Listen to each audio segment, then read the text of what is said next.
at you all the way from our dorm rooms to your conference rooms. Saba, Ali, and Dan Tiemann here are two college students who are ready to talk to you guys about business and lifestyle from our personal experiences. Each week we'll discuss about our lifestyle as college students as well as our tips and strategies starting in the business field. We'll bring on successful entrepreneurs in the millennial generation to share with us their journey and how they got started and where they're at now. Our goal is to help you students, millennials, and entrepreneurs gain inspirational advice via our spontaneous conversations and meaningful guidance. Let's dive on in. Hello everyone, welcome to episode 8 of Dorm Room to Conference Rooms podcast. We have another special guest on here for you guys today. Saba, how are you doing? I'm doing great, so excited today. Yeah, so today we have Branden Ballard on. Branden is an entrepreneur from the Chicagoland area who dropped out of college and at the age of 19 started working in the financial service industry. Since then, he's built a team of agents together, and he helps teach millennials and college students the importance of entrepreneurship and understanding the rules of the money game. Branden, let's talk a little bit about yourself. Sure, absolutely, man. Hi, first of all, thank you guys for having me on the podcast and the show. Pretty exciting. So like you said, Dan, I came from a typical middle-class family from the west side of Chicago. I was the first one in my family to go to college. I was also the first one to drop out of college, ironically. And ever since then, I was lucky enough to, at the age of 19, kind of find my way into the financial industry with met a couple of mentors that kind of, blessed me along the way. And ever since then, just been an entrepreneur. Never worked for anyone, never had an actual job. Always owned my own time and worked for myself, man. Yeah, that's awesome, Branden. So, what are you doing nowadays? So you went to college, dropped out. So, what's your main thing that you're doing right now?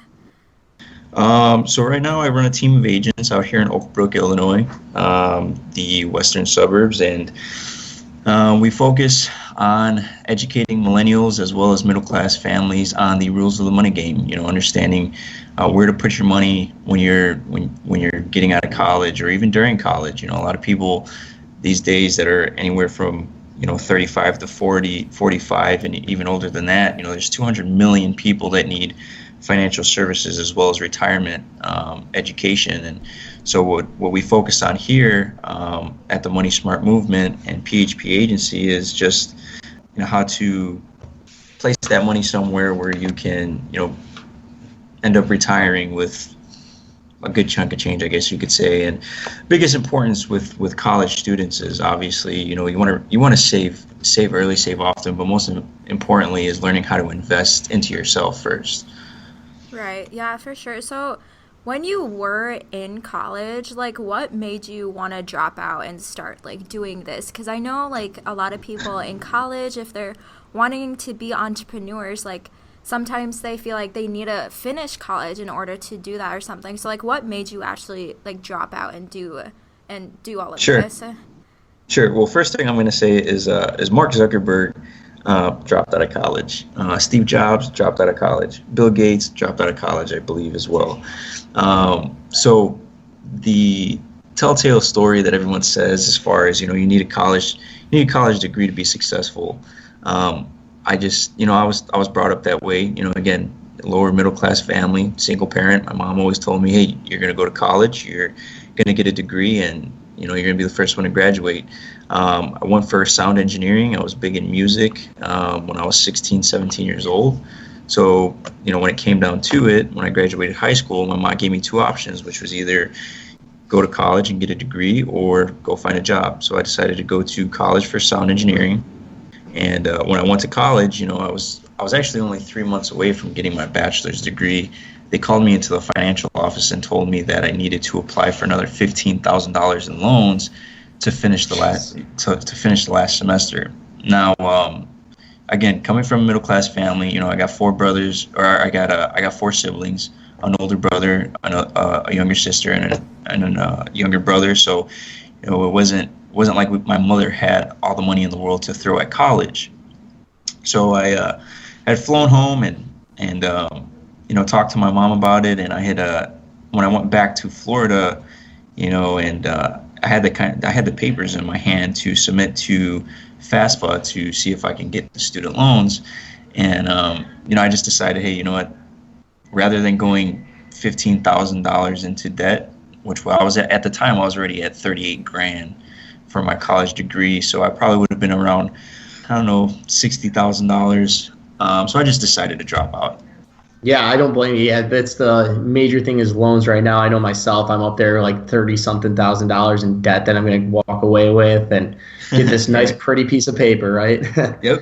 So, I mean, you told us a little bit about where you came from, how you got started. And so after you started like the whole financial, like how'd you really choose the financial industry to start teaching students about that? Sure. So what I did actually was ironic. I was right when I dropped out, I was living with my dad out in like the far suburbs of Romeoville, Illinois, if anyone's familiar with that. So I was living out there, and my dad he kind of just set me up in his basement and told me, hey, look, here's a bed, here's a nightstand, and you're on your own. Figure it out.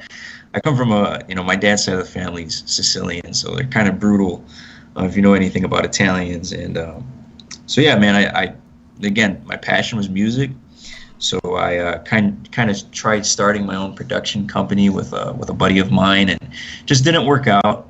So I kind of dropped it, and it was just going back and forth between things I wanted to do, and I knew I didn't.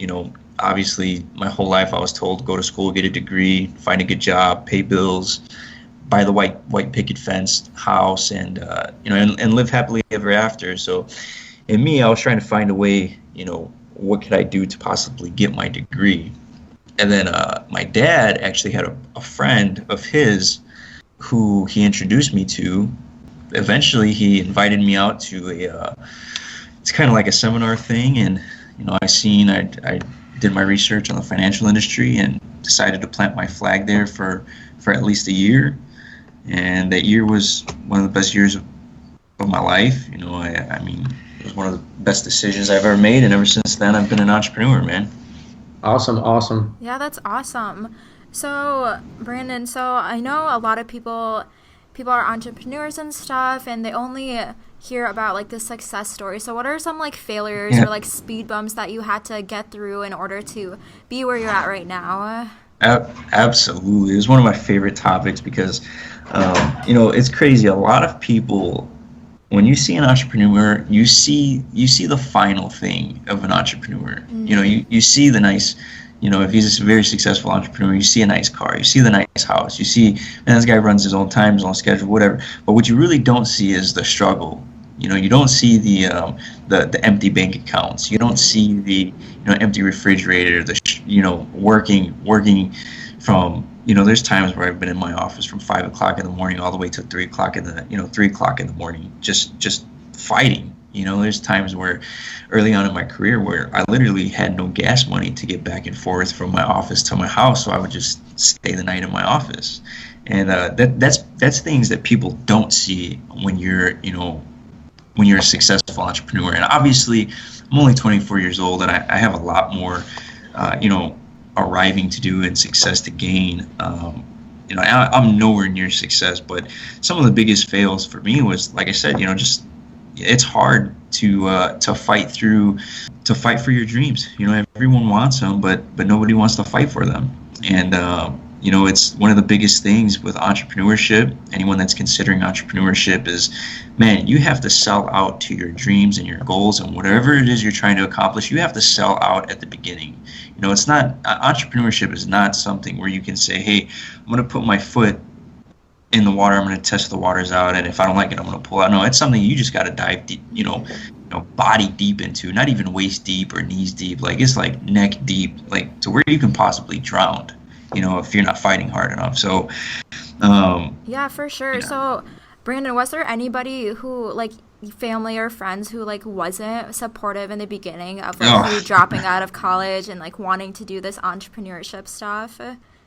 Oh, absolutely. So the only person that actually supported me in my dreams was actually my little sister. My baby sister was the only one that supported me with my dreams and my goals, as far as where I was trying to go as an entrepreneur. Now, my mom, she supported me at first, but as an entrepreneur, people think you're going to make it. It's not, entrepreneurship's not an overnight success. Oh no, And yeah. and that's what people think is like, oh, this isn't going to make me filthy rich in a year or 2 years. Then it's a scam or it's fake, or Dan and Saba, why are you guys doing this podcast thing if it's not going to make you guys millions and millions of dollars within 3 years? Is people have to understand is entrepreneurship is dedicating a period of your time in life and doing what others won't, so at the end you can live like others can. And so yeah, I my uncles bashed me for it, my cousin, young kid, that today we don't even talk just because I'm an entrepreneur, and they backlashed me and talk bad about me. But yeah, I'm 4 years into it, and I'm doing great for myself. And now it's kind of like I always say, people are going to you're going to go through 3 stages. People are going to ridicule you, people are going to violently oppose you, and then they'll finally support you. And right now I'm kind of transitioning into that stage where everyone in my family is finally supporting me, is finally seeing, the success that's coming my way. So, yeah, the only one that's ever supported me, believe me, Puerto Rican on my mom's side and Italian on my dad's side. So I got a huge family, man. And no one supported me outside of my baby sister. Awesome. Yeah, so even with all your failures and you've seen the downfalls and the upsides, how do you just keep consistently just producing good results after all these years? What do you do differently than other people do, or how do you constantly stay motivated to keep going? Dude, you gotta have a why, man. You gotta absolutely have a why.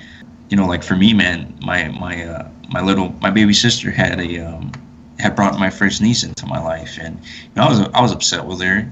She was only, I think, 17 or 18, and I was like, you ruined your life and blah blah blah. But man, when I first held that little thing in my arms, I was like, dude, I gotta. We don't come from a great background as far as financially, so I knew instantly that this is what I'm going to change. I'm going to change our family's lives forever, and that's what keeps me going, man. Is just knowing what I want, keeping my vision in front of me. Dream boards are obviously good. I'm not sure if you guys do those, but dream boards and understanding why you're doing it, and just the purpose. Strictly just the purpose. People need to know what's going on with their money, and people need to get ready for for retirement or anything. Even college students, there's I think like 81% of college students don't have a job lined up after college. So it's like that's where we talk more about entrepreneurship. So it's definitely just a why, why you're doing what you're doing, what your end goals are. And then your efforts are big too, man. I mean, a lot of people base their success off of their results. If you're going to base your success, if you base your success off of results, you're going to drive yourself crazy. Because I'm telling you, there's a lot more bad days than there are good days, man. And people may be scared of that, but it's just you're fighting for something bigger than just the 9-to-5 job. You got people got to understand that it's not where people are trying to trade time for dollars. I'm just trying to maximize my time to make as much money as possible. So it's just a different mindset too, and you gotta have a solid mindset for this kind of lifestyle. Which following you, Dan and Saba, I know you guys kind of have the mindset. You guys know where you're going, so it's always cool to see that. But yeah, I mean, it's mindset. It's a why.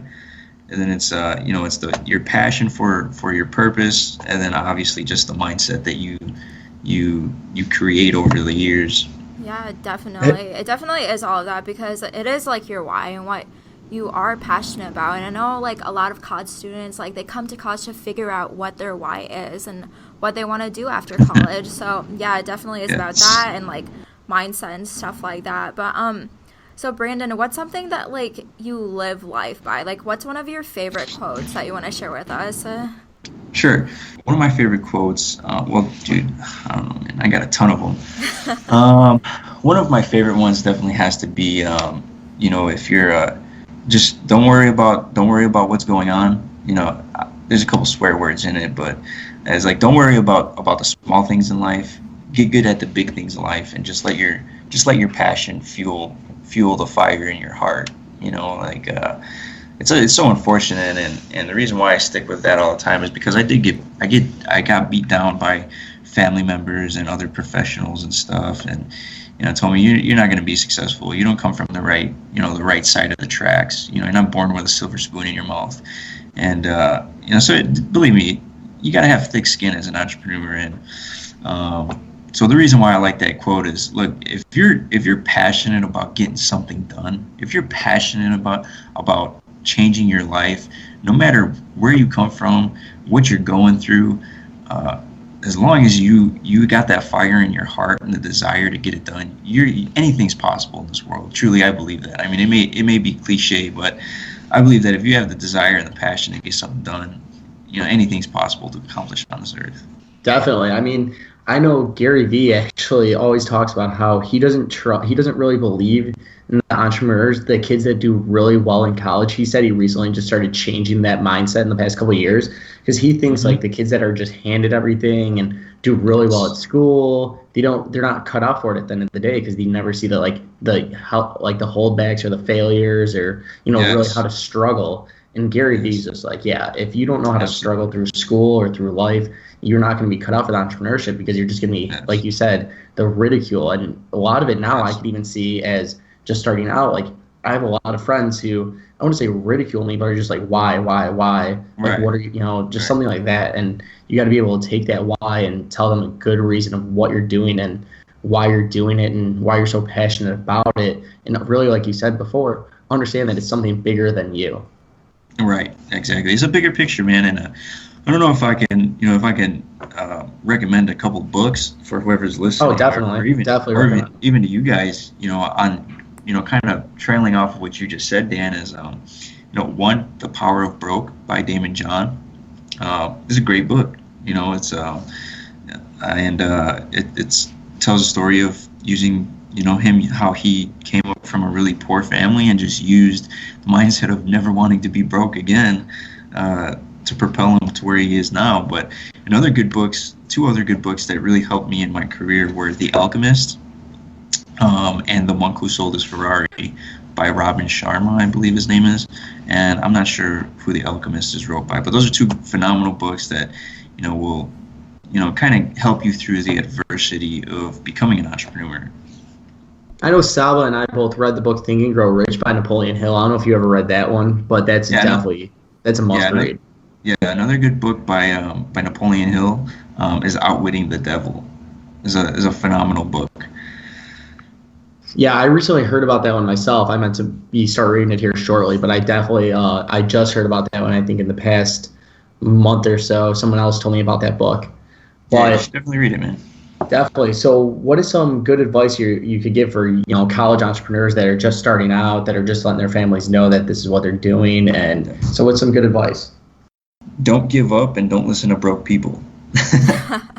So not to be a jerk or whatever, but I was always told, it's like, why take it? It's like taking advice from some marriage advice from somebody that's been divorced 3 times. Obviously, you're not going to really rely on that advice, because, like, dude, you've been divorced 3 times. Why would I listen to you? Same thing. It's like, if you're really striving to be an entrepreneur, man, you got to find a mentor. You got to find somebody that's been there, done that, been through the trenches, and is willing to go through the trenches with you. It's kind of like a support system. People are not going to support you. I'm going to tell you that right now. As an entrepreneur, nobody's going to support you. Nobody's going to want you to do the things you want. But yeah, you just have to find that strong support system, man, and just keep going. Keep fighting for it. Yeah, kind of like I said earlier, just never give up. Don't take advice from people that are working a job, because they don't know what it's like to be an entrepreneur. And for college, if I can just spin off of this, for college students, I really, really highly recommend some form of entrepreneurship, dude. Whether it's selling tamales out of a tamale stand, or taking pop, going buying 3 cases of pop and selling them for $1 at college or something. Like, it's nuts, kind of seeing, like, dude, I used to, I don't know if you guys remember those, like, really cool erasers and stuff that used to, like, smell. Yes. They have, they have cool smells or like they're different colors or something. Dude, I used to buy a pack of those and go and sell them in school for 25 cents and I would almost double my profits on them, you know. And it's like, whatever it is, you have to be an entrepreneur and build that tough mentality and mindset, because look, I'm going to tell you right now, it's not about whether you don't go to college. It's not about if you go to college and drop out of college, and it sure in the hell ain't what happens if you go to college and fail out of college. But the biggest thing is, what happens when you go to college and do everything right, but college fails you? You follow me? Because look, a lot of college students, they come out of college, they don't have a job lined up, but they still have $40,000-$50,000 of student loans. So building that entrepreneur spirit during college, I think it's a great way to to prepare yourself for the real world. Kind of like Gary Vee said. Dan, I don't know if you've seen his video on going to college, but I definitely recommend watching that video for anyone that's in college. Yeah, no, I know exactly what you're talking about. How he talks about like the college system's failing us now. We're not. He didn't fail college. College failed, or school failed him. He didn't fail school. Right. Absolutely. So, man, and you got 4 years. Everyone that's in college is usually young. I typically say, or well, even Gary Vee said it, is, it's like 28, 29 years old. That's when you should really start being like, okay, now it's time to go get a job. But from the time you're 18, man, all the way through whenever, at least give yourself 10 years, man. Just try your passion out. Give it a shot. There's too many people that put their dreams to rest way too soon in life. And, it's I believe Martin Luther King said it well, he said that, people die at 25 but are just buried at 65 because they stopped dreaming. So that's something I would always say, is just keep your dreams alive as long as you can.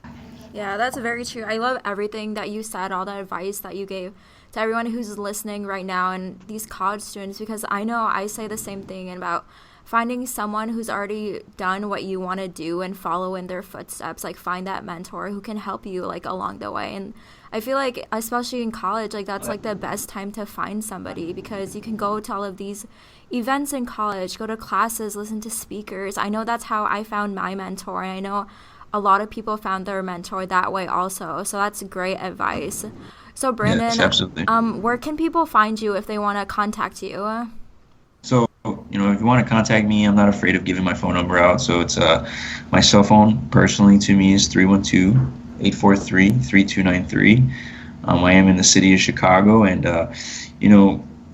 let's see. I think you can find me, obviously, Branden Ballard, just on Facebook.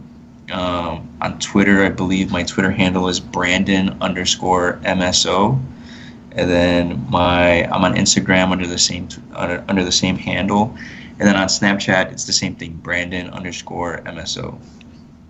Awesome, Branden. It's been great having you on the show. And guys, we are doing an accelerator program that we've been telling you about. Our accelerator program can be found at livetogrind.com/college, where we take your business and lifestyle to the next level. You can find Saba at sabaali.com, and you can find myself at danieltieman.com. Saba, what are some final words? Yeah, just thank you so much, Branden, for joining us today. I know that I learned a lot from you, and everybody listening, please connect with him. I'm sure he would love to talk to you guys. But thank you guys for listening on this week of Dorm Rooms to Conference Rooms.